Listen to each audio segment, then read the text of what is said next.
Me di mucho a los excesos muy joven, muy de alcohol, de fumar, algunas drogas. Nunca fue tanta droga, pero sí alcohol, mucho alcohol, y el alcohol a muy temprana edad me hizo muy mal. Tomé muy malas decisiones. El alcohol prácticamente controlaba mi vida, mi fin de semana era pensar en dónde iba a ir con mis amigos, qué íbamos a hacer, era todo rodeado en ese mundo de excesos. No delincuencia, no, pero sí mucho como de carretear, mucho de salir y estar toda la noche prácticamente afuera. Si no me daban permiso me arrancaba. ¿Sí?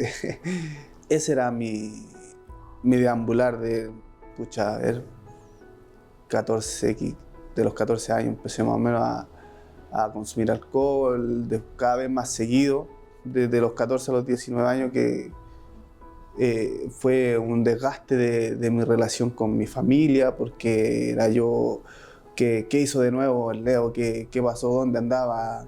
¿A qué hora llegó? ¿En qué estado llegó? Quise varias veces creo dejar de estudiar, si no es por mis padres no lo hubiera hecho, y quizás ni siquiera cuarto medio hubiera podido sacar. Y en eso de mi mente, de prácticamente reventarme de repente, bien seguido en todos estos excesos, es que un día, un 11 de diciembre del 2011, sufre un accidente. Iba conduciendo en estado de ebriedad, esto fue a las 8 de la mañana el accidente. Y de ese momento es como, recuerdo poco de lo que es en sí el accidente. Solamente tengo algunas imágenes de estar afuera, porque fue cerca de la casa, estar afuera del auto con algunos vecinos hablándome. Pero, por ejemplo, recuerdos de ambulancia yo no tengo. Algunos recuerdos ya después en el hospital, prácticamente imágenes. Pero lo que más recuerdo es ya cuando estoy en UCI. Cuando estoy en UCI, de ese tránsito de que te reciben y después te pasan. Yo recuerdo más bien en UCI, cuando estaba con un collar cervical, inmovilizado completamente, con vías, con mascarilla de oxígeno, todo. Ahí viene una enfermera, yo recuerdo que le hablo. Ella se asusta y dice, oh, que aquí en este espacio los pacientes no hablan aquí. Claro, pues sí, como que intentaba mirar para todos lados y estaban todos súper mal, pues, o sea, si era la UCI. Empiezan a entregar un poco más de información a mí de por qué estaba ahí, y me dicen que tengo una fractura, porque yo no podía mover mi cuerpo. Yo cuando desperté allá yo no podía mover, sentía todo mi cuerpo, no podía mover nada, no podía mover los brazos, no podía. Aparte que estaba inmovilizado, no podía mover nada. Del cuello para abajo no había perdido el control de mi cuerpo. Y me empiezan a explicar que que sufrí un accidente, que estaba en el hospital Sotero del Río, estaba en la UCI, y que había sufrido una lesión, una luxofractura de C5, C6 con lesión medular. O sea, me había fracturado la columna a nivel del cuello. Y no podía mover nada, no podía mover nada.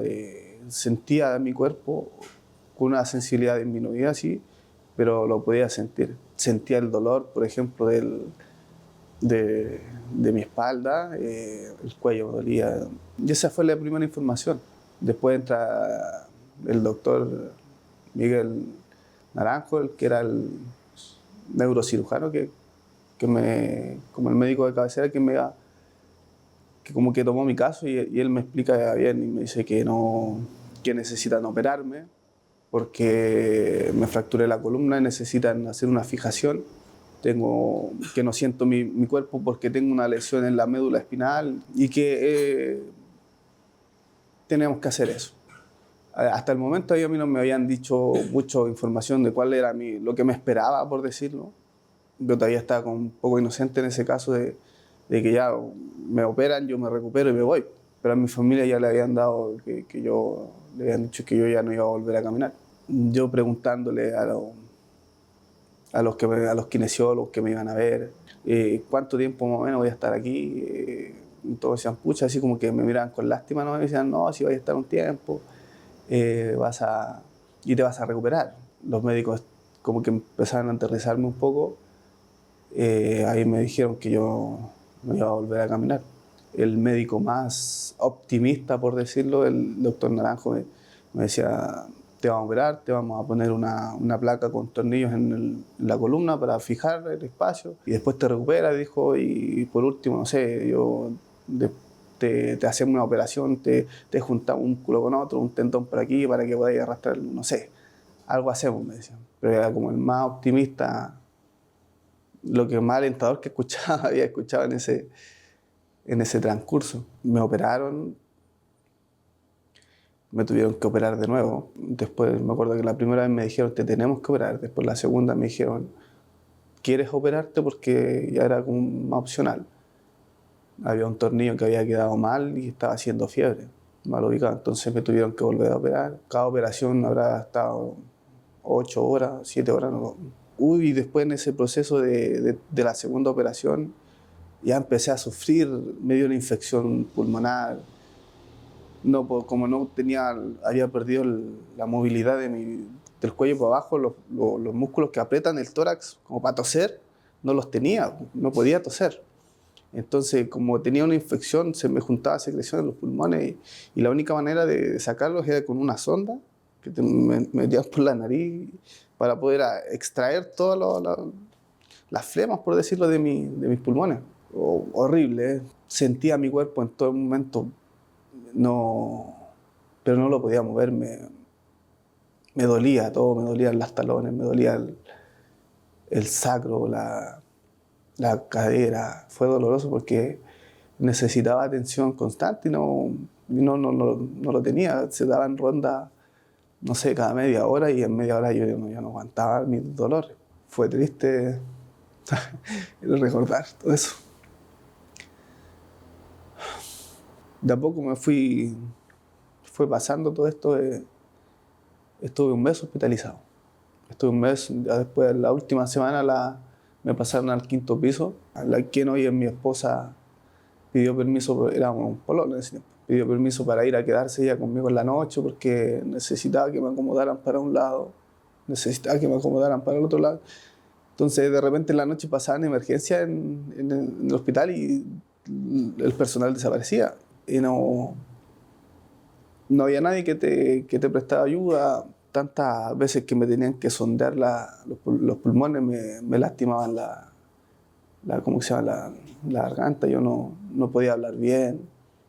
Habían pensado en hacerme una traqueotomía, pero yo no podía hacer gestos con las manos, yo no me podía mover, entonces me iban a dejar totalmente consciente e incomunicado, entonces no, se descartó eso. Me acuerdo que me hicieron un examen para verme si podía tragar bien, si no era, ¿cómo que se llama? Si no se me había angostado la tráquea, como me habían puesto una placa de metal, ya me estabilicé un poco. Los doctores me sacaron, no sé, un medicamento que me mantenía la presión arterial alta porque tenía presiones muy bajas. Yo me llegaban los kinesiólogos y para moverme un poco y me sentaban y yo me desmayaba.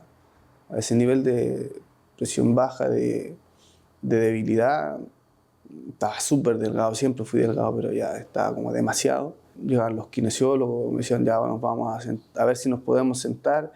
Y llegaba la kinesióloga, me recuerdo, con dos ayudantes, me sentaban, ellos me sentaban, yo no podía nada. Y me desmayaba y después estaba acostado de nuevo. Decían, ya, ok, mañana, 2 días lo vamos a intentar de nuevo. Y así, ya lograron sacarme esa droga que mantenía las presiones altas. Fue un doctor anciano que dijo, mírenlo cómo está delgado, sáquenle eso nomás y va a estar bien. Bueno, me dieron el alta, o sea, no alta, hospitalización domiciliaria.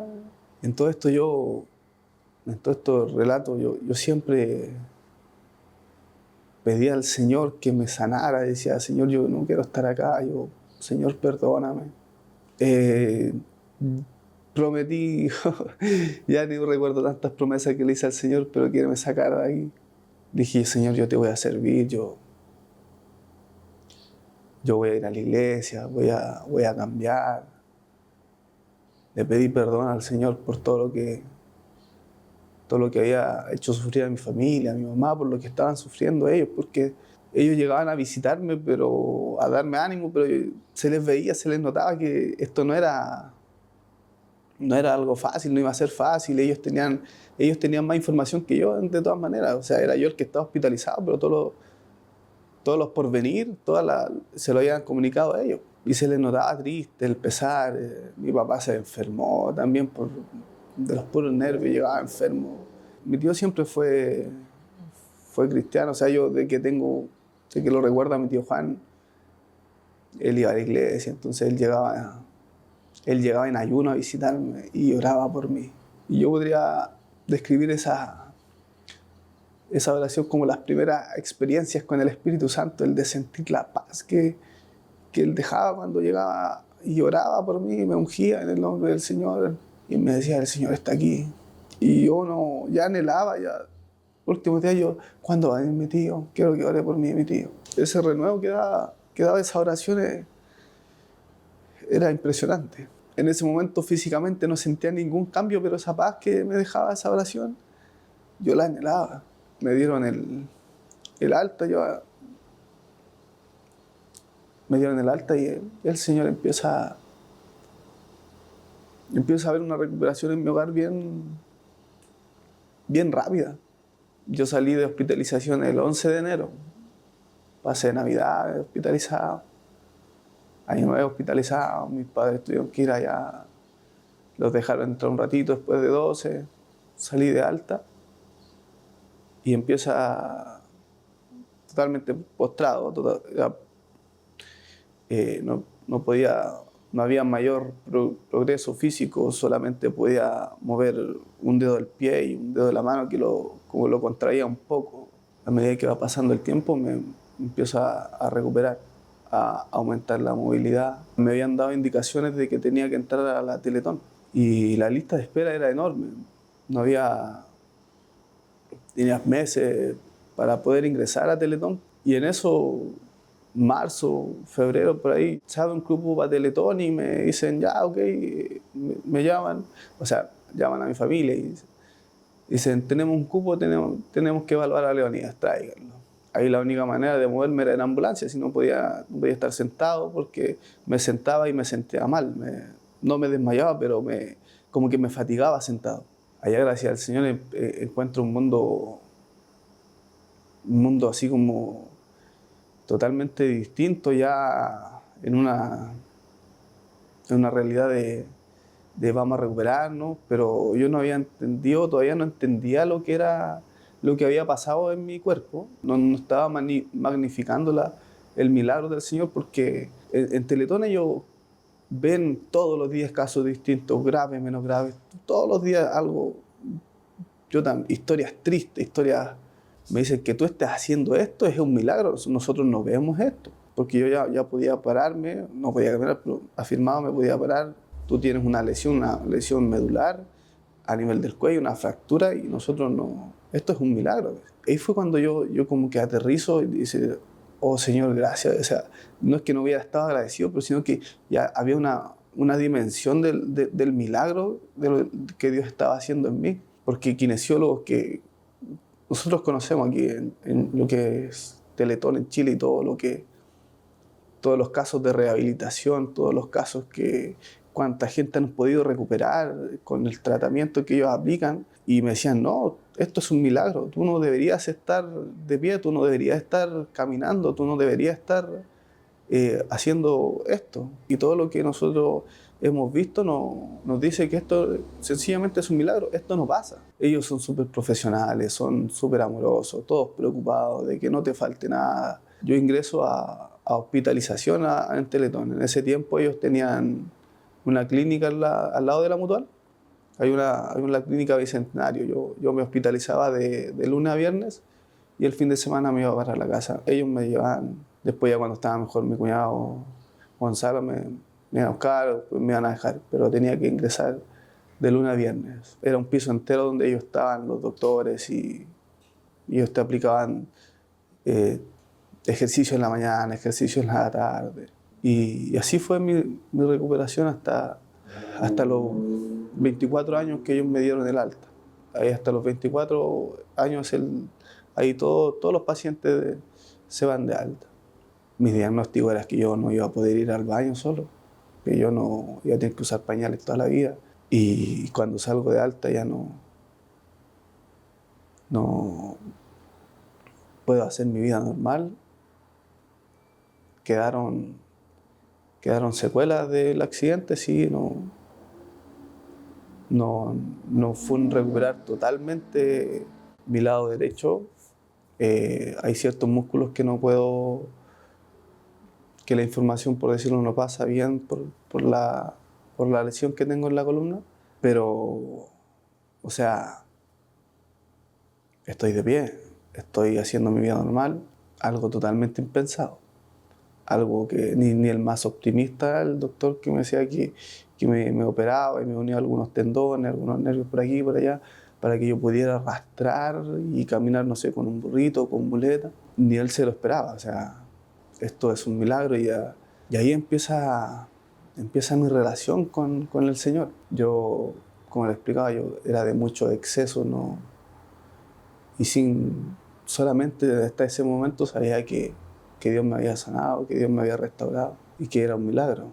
Pero ahí ahora venía el proceso de cambiar mi corazón, venía el proceso de yo conocerlo a Él, porque el milagro que Él hizo está a la vista. Todos los que me vieron mi condición en sillas de ruedas neurológicas, con unos bloques así en esas primeras sillas de ruedas ando yo, y ahora caminando puedo manejar, está a la vista, pero el cambiar el corazón del hombre, no diría que es un trabajo más difícil para Dios, para el Señor no hay trabajo, pero quizás es más, toma más tiempo cambiar, porque ya me vi bien y se me estaban olvidando las promesas que le he hecho al Señor.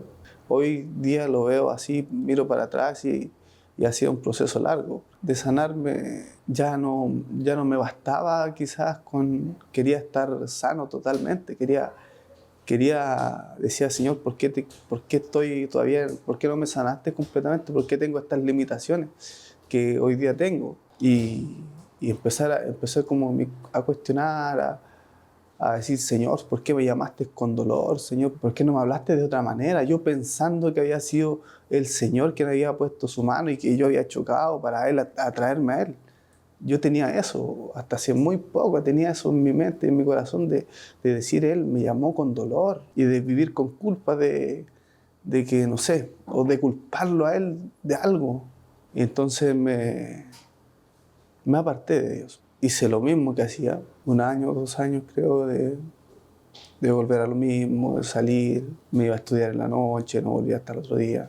Ahí sí empezó un poco más de consumo de droga, alcohol. Mis padres viendo, oye, viste lo que te pasó y estás haciendo lo mismo de nuevo, o sea, ¿qué pasa contigo? Todo lo que era la frustración, por decirlo, todo lo que me frustraba de mi nueva realidad, también como era lo que conocía,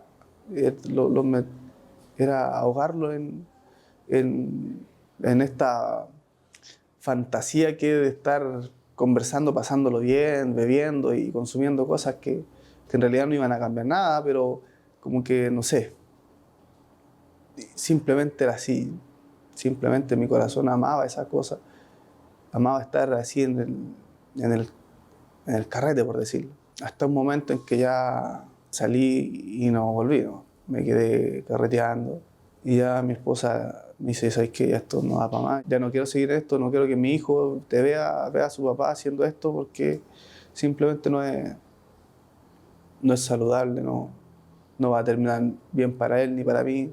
Y ahí como que aterrizo y digo, ya, basta de alcohol. Y dejé de consumir alcohol, hice el intento de meterme a tratamiento, fui a psicólogo, pero no volví a la iglesia, no volví a la iglesia hasta 6, 7 meses después que paré ¿cómo que se llama?, de consumir alcohol. Mi otro cuñado empezó a ir a la iglesia y yo lo veía cómo salía los domingos. Entonces como que yo quiero sentir eso. Y tuve un sueño, yo me soñé predicando en la calle, me soñé predicando al Señor y anhelé volver al Señor. O sea, volver a a la senda, hasta que un día le digo a mi papá, no, voy a ir a la iglesia. La culpa también me consumía, me decía, ¿por qué hiciste eso? Ahora con qué cara, si el Señor te sanó y no te fue suficiente, ahora volviste a lo mismo, ¿con qué moral vaya a decir no? Si el Señor cambia, si tú no fuiste capaz. Me acuerdo, me topé con el versículo de Pedro que dice que aquel que vuelve atrás es como el perro que vuelve al vómito. Y yo me decía, Señor, perdóname. Pero el versículo que me trajo paz y como que me dijo, vamos, es como, tranquilo, que al que mucho se le ama, mucho se le perdona. Y ese verso me afirmó el corazón para seguir perseverando. Pero tampoco había entendido totalmente qué había pasado conmigo, no entendía muchas cosas, mi lucha emocional conmigo, con mi carácter, con mis adicciones, seguían ahí. Yo me cuestionaba y decía, pero si en el Señor son todas las cosas hechas nuevas, ¿yo por qué sigo teniendo estas cosas todavía? ¿Por qué sigo cayendo? ¿Por qué sigo sintiendo esto de que, Señor, ¿por qué no me sanaste? ¿Por qué pasó esto? ¿Por qué no pudo ser de otra manera? El querer salir a jugar con mis hijos, enseñarles yo a jugar fútbol, cosas así que me atormentaban y que de cierta manera todavía son cosas que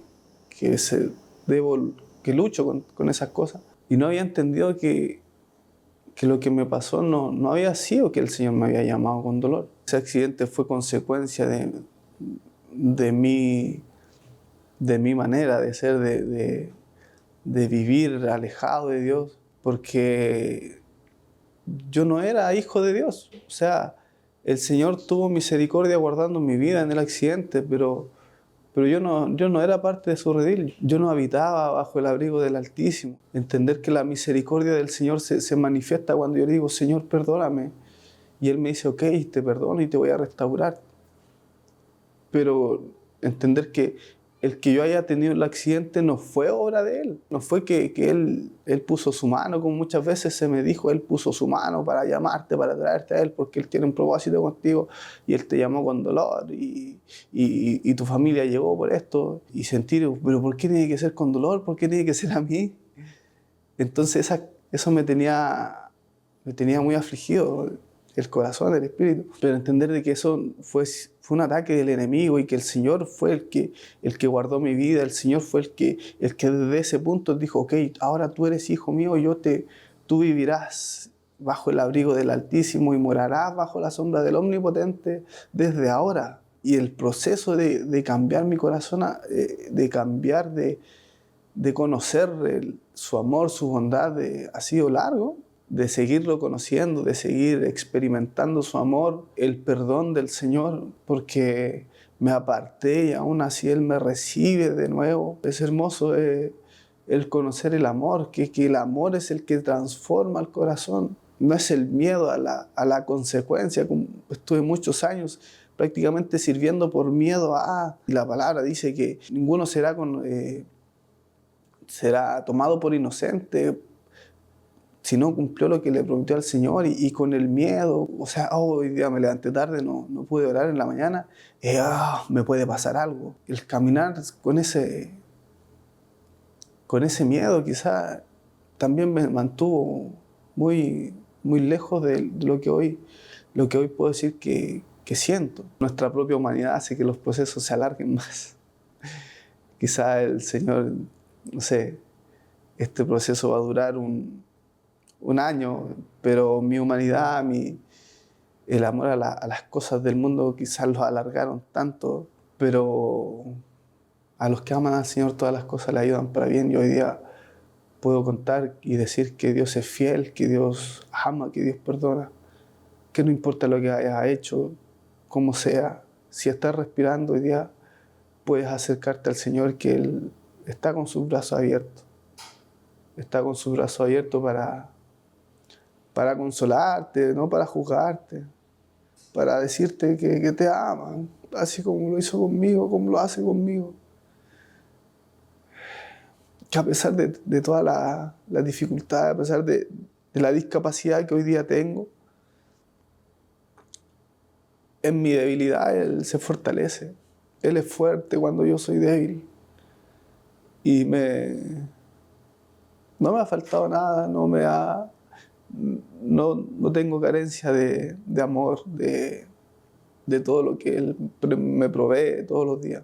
Muchas veces se hacen las cosas difíciles, sí. Muchas veces se me complica y viene la desesperanza, pero o sea, la frustración de querer hacer algo, pero el Espíritu Santo está ahí y dice, hey, vamos, si yo estoy contigo, no te desesperes, yo te amo, vamos. Hoy día puedo decir que soy un hijo de Dios y que nadie puede decir lo contrario porque Él dice que me ama y que yo soy su hijo.